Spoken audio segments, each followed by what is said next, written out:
একমাত্র শুধু আল্লাহর নবীর জান কবজের সময় আজরাইল নবীজির কাছে অনুমতি চেয়েছে।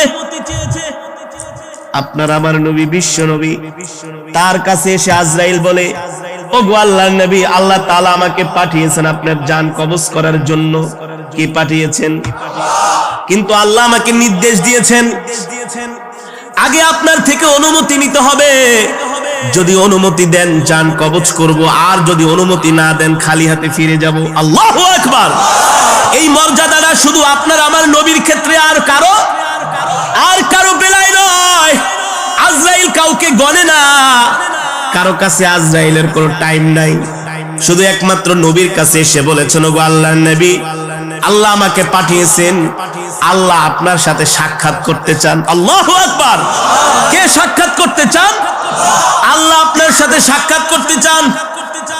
আল্লাহ আমাকে আপনার কাছে পাঠিয়েছেন, যদি অনুমতি দেন জানটা কবজ করব, অনুমতি না দিলে খালি হাতে ফিরে যাব। আল্লাহর নির্দেশ।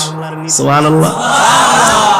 হাবিবে কিবরিয়া রাহমাতুল লিল আলামিন বললেন, হে আজরাইল, অনুমতি দিব, তবে আমার আল্লাহর সাথে এখনো একটা কথা বলা বাকি রয়ে গেছে।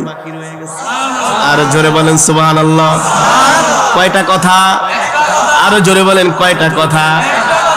আমরা তো সাধারণত দেখি, যখন কোনো মানুষ মারা যায়, ইন্তেকালের আগে সন্তানকে ডাকে, বলে আমার যতগুলো সন্তান আছে সবাইকে নিয়ে আসো।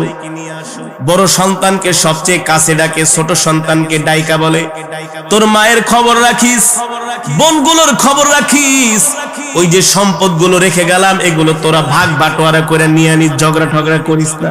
বলে কি বলে না? মেয়েদেরকে বিবাহ দিয়েছি,